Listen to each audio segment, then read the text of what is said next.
Rega nditange nechiprofita. Alright. Ndinoda kudzokera kumashure. Alright. Ichokwadi ndakavataurira nhau yangu. Alright. Zvinhu zvakarema. Bishop Marimo. Alright. Vakanamata. Alright. Enditka. Paya panonzi nevanhu distance is not a barrier. Alright. Vanenge vachitorevesa. Alright. Bishop vakanamata vakati vakabva vaisa profess. Alright. Vakati rino. Alright. Mugore rino iri iro rino. Kuroti zvakataurwa gore rino iri richitanga vakati iro rino. Ndida kutendai muri Zimbabwe nekuda kwesapoti yese yamunotipa pachibanda media nepaSaint TV. Zita rangu riri pachitupa ndinonzi Uncle Saint, chanzvadzi chamai venyu achigotomba mana mama. Aiwa, musakangano zvakare kuti zvoni ndiro bhiza rinowina, bhiza remujaho. Handiti so nhasi ndamira pakati peutekwa-tekwa. Handiti ndamira pakati pevakuru venzvimbo. Tichitanga nekurudyi kwangu ndakamira naBishop Marimo. Bishop Marimo ndofunga makavanzwa vachitaura vachiti zvoni aiwa ndakambotaura naBaba Chirenje, but Baba Chirenje wakati ndichanatsorangarira nekuda kwekuti vaitaurawo zveshuwa nevanhu vakawanda ramwari rega rega. But Bishop ndo vaive kuti aiwa inini ndakazviradzwa pamweya kuti mugore rino haripere Baba Chirenje vasina kupinda mbomu, Professor vasina kupinda mbomu. Bishop tinogamuchirai pano pachibanda media paSaint TV. Tinotenda makadi muri Zimbabwe nevatsigiri vese vechibanda media neSaint media. Tinotenda zvakanyanya. Chiprofita chinofana kuzadziswa sebasa mafambiro araita pari zvino. Tikwazise Baba Chirenje. Baba Chirenje. Doctor.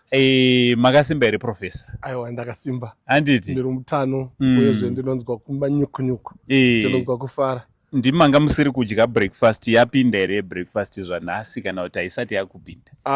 Zvanhasi yapinda. Pauya achibanda nomwe utekwa-tekwa unosanganisira Bishop. Ndaona kuti zvakakodzera. Kanga kari katika tsvuku zvako. Nenyaya yeweather. Asi aiwa ndakanzwa. Ndakanwa. Aiwa tinotenda. Nhasi tauya naBishop. Tatimusangana naBishop. I hope kana kuti I believe kuti makambotaura pafoni. Bishop vauya. Tikati tiuye nawo. Bishop, kuuya kwamaita mauya kuzotowo kudii panzvimbo ino? Aiwa, kuuya kwandaita ndauya kuzoona kuti zveshuwa shoko rechiprofita, shoko reminamato nezvatainamata tisingazorori tichigara tiri kumakomo zvamunoziva imi. Tichikumbira kuti baba ava vadzoserwe musha wavo. Ndiyo nguva yacho yazadziswa, saka ndauya kuti ndizopupura ndisikuona nemaziso manje epanyama kuti zvazadziswa here. Saka ndinotenda zvakanyanya nekutendawo vese vakabatsira muri Zimbabwe, vakatibatsirawo nepfuma dzavo nemari dzavo. Tinoziva kuti munyika makaoma, munhu wese aibvisa ingave zhinji kana shoma. It's all about sacrifice. Munhu aitosacrifice pazvishoma zvaanazvo. Saka ndauya kuti nditende kuvanhu vese vakadaro. Aiwa tinotenda. Baba Chirenje, vauya vafundiswa ngani vakasvika panzvimbo ino? Rega nditange nechiprofita. Alright. Ndinoda kudzokera kumashure. Alright. Ichokwadi ndakavataurira nhau yangu. Alright. Zvinhu zvakarema. Bishop Marimo. Vakanamata. Alright. Enditka. Paya panonzi nevanhu distance is not a barrier. Alright. Vanenge vachitorevesa. Alright. Bishop vakanamata vakati vakabva vaisa profess. Alright. Vakati rino. Alright. Mugore rino iri iro rino. Kuroti zvakataurwa gore rino iri richitanga vakati iro rino. Zvakaendwa. Saka unoziva kuti zvepafoni usina kuona munhu unogona kutofunga kuti munhu uyu ari kundi hamene zviri kuitika. But unopedzera wazvibvuma dai kuti iye hauna kusangana naye. Alright. Saka ndo kupindura kwangu kwokutanga. Alright. Mubvunzo wenyu wangu achiti kuti Doc. Alright. Tichidzoka pakuti mafundisi panzvimbo inoi vakauyawo kuzova nemi nekuzomira nemi kunamata nemi. Mucharangarira kuti ndevapi timbovaremekedza vafundisi vavo? Vanyamakanga. Alright. Vapei mbiri. Vanyamakanga ndinovapa mbiri. Vakamira segamba. Havana chavakavhunduka. Vakataura semutauri zvokuti vavakataurira dai vakanzwa kutaura kwavanyamakanga. Tingadai tiri pane chimwe chinano. Asi vatungamiriri havana kuita sei? Havana kutambira zvakataurwa naNyamakanga. Asi Nyamakanga vaitaura zvokuti vatungamiriri vapiwe chimwe chinhano. Tinotenda. Bishop, tichidzoka kwamuri. Patasvika apa imiwo sevezvemweya ndezvipi ndakanzwa last time chiti aiwa pandiri kuuya ikoko ndine zvandiroda kuti ndinge ndinoitira Baba Chirenje, ndezvipi zvamakavagadzirira pazuva ranhasi?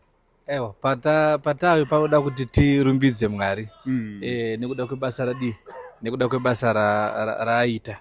Pada kuti tirumbidze nekutendana isu vanhu nerudo rwamaita.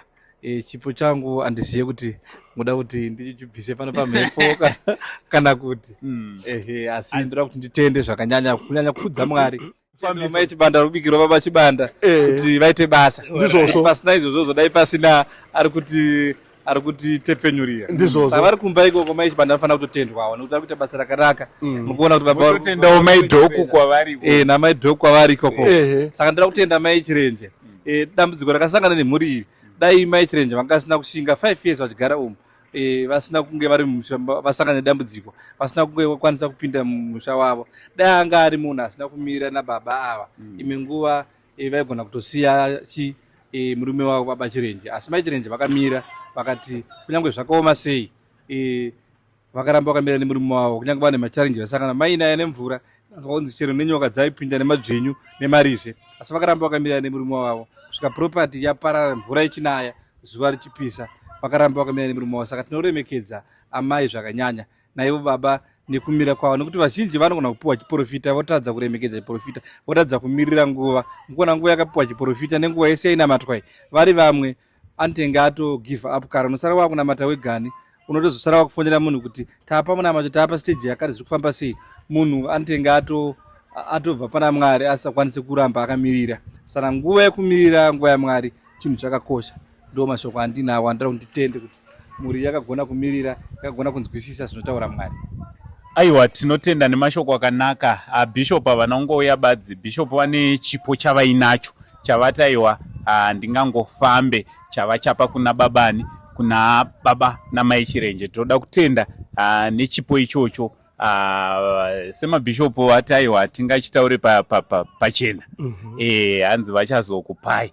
Ndo vaya vanotenda kuti zvaitwa neruoko rworudyi hazvifaniri kuonekwa neruoko.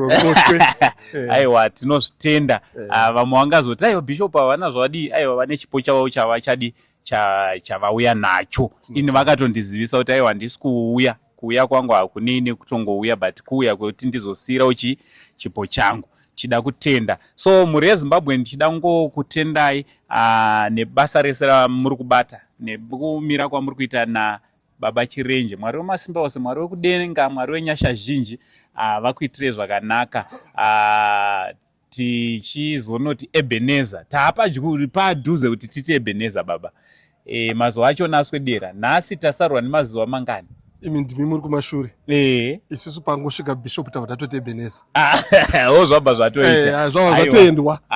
Tinotenda Mwari. So ndichida kuti tirambe tichikoka mhuri yeZimbabwe.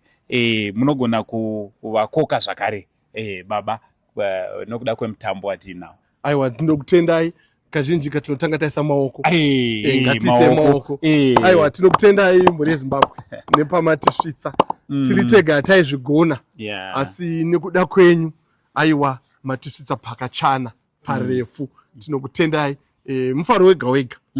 Kana mvura yakandinaya nhasi kana yakandinaya mangwana andinzwe, nokuti ndiri kuziva kuti mushure memazuva matatu inenge isisaoneke.